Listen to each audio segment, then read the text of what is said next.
Kita buat ayam goreng berempah. So ni kunyit, serbuk kari ayam dan daging. Lepas tu daun kari. Yang ni dah tumbuk, serai, bawang putih, hadia dengan bawang merah. So apa yang korang tumbuk tu korang masuk dalam ni.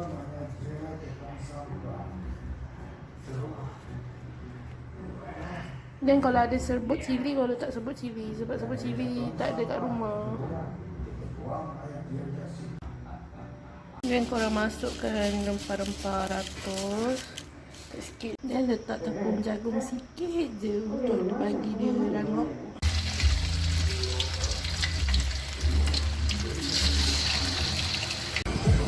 Ayam goreng berempah is done.